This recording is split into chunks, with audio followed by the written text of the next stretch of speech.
नमस्कार, सत श्री अकाल, आदाब। प्रिय मित्रों, स्वागत करता हूं आपका आज की महफिल में, जिसका नाम है सुहाना सफ़र विद अन्नू कपूर, सिर्फ 92.7 बिग एफएम पर। क्या हुआ जब नूरजहां ने शूटिंग के दौरान तबला नजदीक लाने को कहा? क्यों परेशान हो गए सारे लोग, इसका खुलासा करूंगा आज। फिर बताऊंगा कैसे साकार हुआ संगीतकार रवि के घर का सपना। तुमने पुकारा और हम चले आए। उसके बाद दिल ने फिर याद किया, जहां आज याद करेंगे निर्माता, निर्देशक और लेखक एम भवनानी को। 5वें नंबर पर होगा री मेड इन इंडिया सेगमेंट, और अंत में हमारे श्रोता का प्रश्न, जो जानना चाहते हैं कि क्या मधुबाला की फिल्म महल की शूटिंग इलाहाबाद में हुई थी। इसका जवाब मिलेगा आखिरी सेगमेंट में। तो चलिए मेरे मेहरबान दोस्तों, शुरू करते हैं आज की महफिल। बात है 1946 की। के अमरनाथ फिल्म मिर्ज़ा साहिबा के एक गीत की शूटिंग कर रहे थे। गीत के बोल थे, हाय रे उड़ उड़ जाए मोरा दुपट्टा। वो प्लेबैक का ज़माना नहीं था, शूटिंग के दौरान ही गाने रिकॉर्ड हुआ करते थे। इसलिए सारे साजिंदों को, म्यूजिशियंस को आसपास छुपा दिया गया था। कुछ को पेड़ की टहनी पर बिठा दिया गया। फिर शूटिंग आराम से शुरू हुई। लेकिन गीत के एक अंतरे के दौरान अभिनेत्री नूरजहां ने शिकायत की कि तबला नजदीक लाया जाए, उन्हें लय नहीं सुनाई दे रही है, उन्हें ठेका ठीक से मिल नहीं रहा है। अब मुश्किल ये खड़ी हो गई कि अगर तबला नूरजहां के करीब लाया जाएगा तो तबला और तबले वाला कैमरे के फ्रेम में नजर आ जाएंगे। काफी देर सोच विचार के बाद एक बड़े पेड़ की टहनी को काट के लाया गया और तबला बजाने वाले गौसा पहलवान के कमर में पेड़ की टहनी को बांधकर उन्हें छुपा दिया गया। इस तरह से तबला नूरजहां के करीब पहुंचा। लेकिन मुश्किल ये खड़ी हो रही थी कि तबला बजाते वक्त गौसा पहलवान हिल रहे थे, जो देखने में बड़ा अजीब सा लग रहा था। और डायरेक्टर के अमरनाथ बिल्कुल इस बात से खुश नहीं थे। लेकिन कोई और दूसरा विकल्प मौजूद नहीं था, लिहाजा हिलते हुए गौसा पहलवान के साथ ही शूटिंग पूरी की गई। अमरनाथ दुखी थे कि उन्हें इस अंतरे में अच्छे शॉट नहीं मिल पाए। गौसा पहलवान तबला बजाते हुए हिल रहे थे। मगर कुछ दिनों बाद जब उस शूटिंग के रशेस देखे गए तो सब ताज्जुब में पड़ गए। गौसा पहलवान का हिलना, जो शूटिंग के वक्त अजीब लग रहा था, वही पर्दे पर बहुत खूबसूरत लगा। ऐसा लग रहा था मानो सुहानी हवा चल रही हो और पेड़ मस्ती में लहरा रहे हों। बात 1950 की है, जब रविशंकर शर्मा नाम का एक नौजवान हजारों सपने सजाए हुए दिल्ली से बंबई आया था सिंगर बनने। पॉकेट में कुछ पैसे थे तो किसी तरह कुछ दिन एक धर्मशाला में बिताए। लेकिन जब पैसे खत्म हो गए, रहने का ठिकाना छिन गया, तो गोरेगांव रेलवे स्टेशन को सर छुपाने का अड्डा बनाया गया।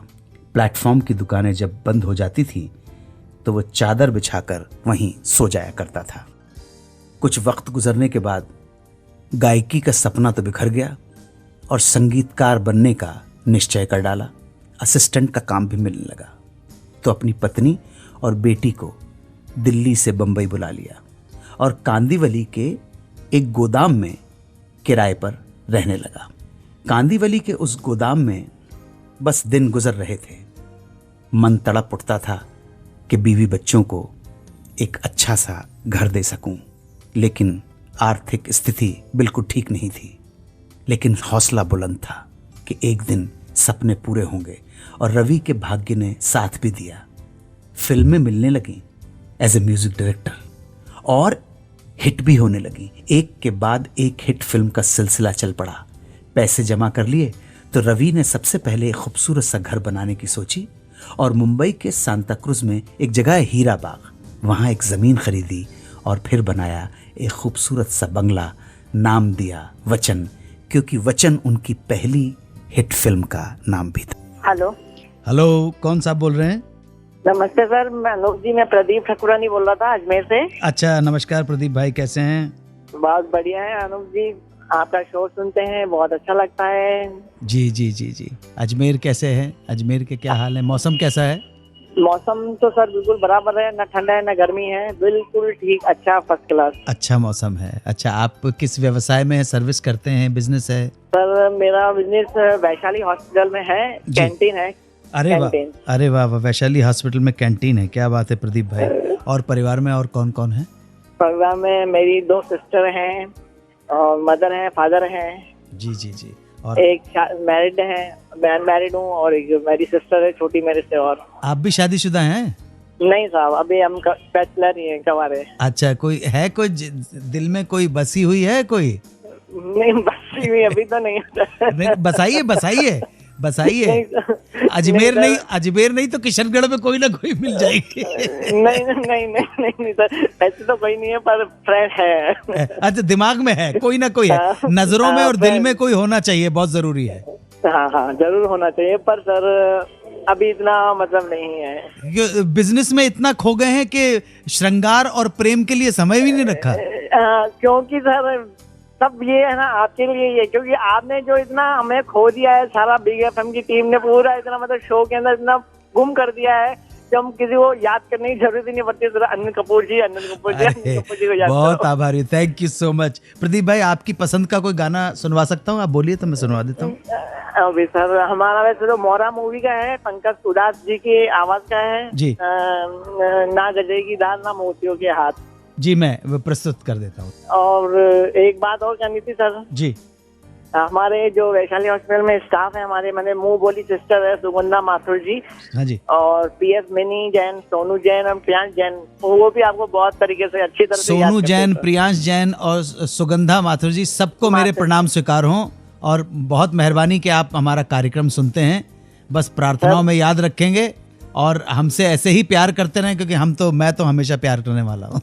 बहुत इतना अच्छा, मतलब तारीफ जितनी की जाए ना शो की आपके, उतनी ही कम है sir. Thank you Pradeep ji, thank you so much. बहुत अच्छा लगा सर आपसे। Thank you very much. पेश खिदमत है हमारा सेगमेंट दिल ने फिर याद किया, जिसमें हम याद करेंगे निर्माता, निर्देशक, लेखक एम भवनानी को।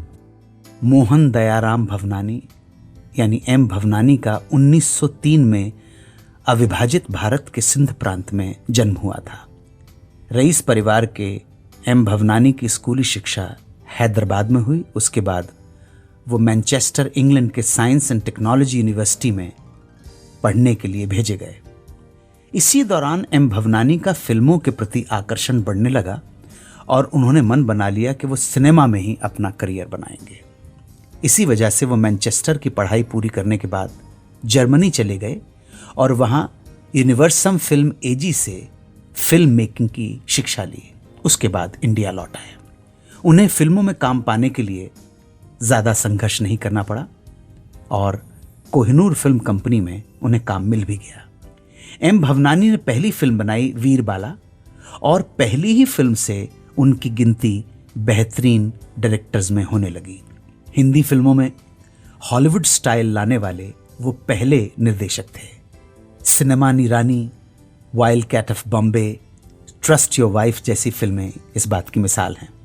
3 साल कोहिनूर फिल्म कंपनी में बतौर लेखक निर्देशक काम करने के बाद एम भवनानी ने इंपीरियल फिल्म्स कंपनी ज्वाइन कर ली और द मैजिक फ्लूट, ख्वाब हस्ती, बसंत सेना जैसी कामयाब फिल्में बनाई और उसके 2 साल बाद अपनी खुद की प्रोडक्शन कंपनी खोल डाली, इंडियन आर्ट प्रोडक्शन, जिसमें 2 फिल्मों का निर्माण किया, फरेबी जाल और वीर कुणाल।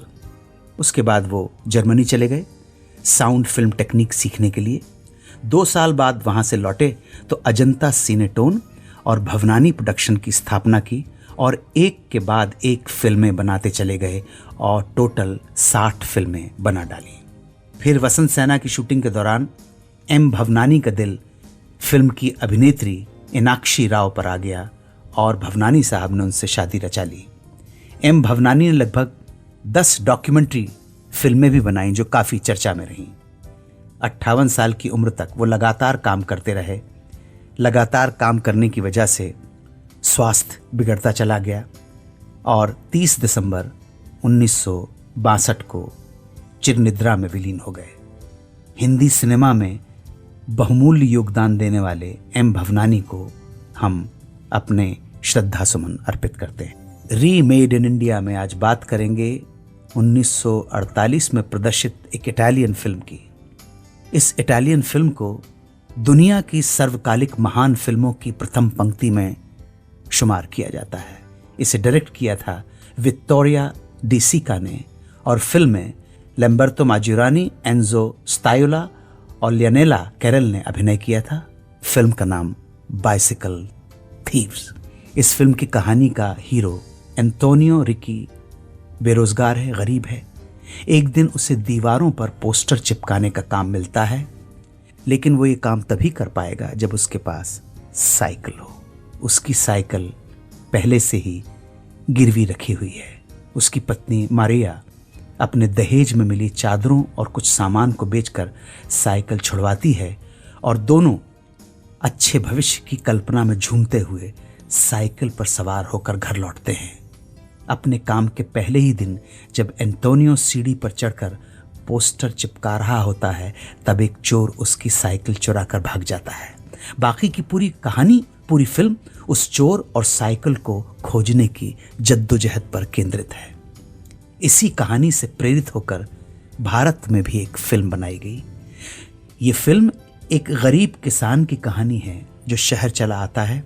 शहर आकर वो रिक्शा खींचकर रुपए कमाता है ताकि वो रहन पड़ी ज़मीन को छुड़ा सके। इस फिल्म में बलराज साहनी ने एक यादगार भूमिका निभाई। फिल्म को डायरेक्ट किया था बिमल रॉय ने। बाइसिकल थीफ से प्रेरित होकर इंडिया में बनी फिल्म का नाम है 2 बीघा ज़मीन, जो अंतर्राष्ट्रीय कान फिल्म महोत्सव में पुरस्कार जीतने वाली पहली भारतीय फिल्म रही। इलाहाबाद के शैलेश त्रिपाठी ने पूछा है कि क्या मधुबाला की फिल्म महल की शूटिंग हमारे शहर इलाहाबाद में हुई थी? त्रिपाठी साहब, आपने बिल्कुल सही सुना है। 1949 में आई फिल्म महल की शूटिंग इलाहाबाद में हुई थी। वहाँ एक कॉलेज है, एविंग क्रिश्चियन कॉलेज। कॉलेज परिसर के कई हिस्सों में शूट हुआ और फिर प्रिंसटन हॉस्टल को फिल्म में दिखाया गया। यमुना किनारे भी कई दृश्यों का फिल्मांकन हुआ था।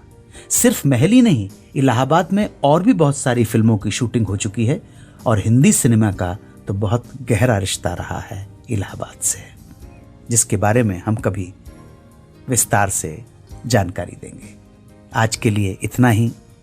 आज्ञा चाहता हूँ, फिर आपसे भेंट होगी इस कार्यक्रम में जिसका नाम है सुहाना सफ़र विद अन्नू कपूर, सिर्फ 92.7 बिग FM पर। चलता हूँ, प्रणाम स्वीकार करें।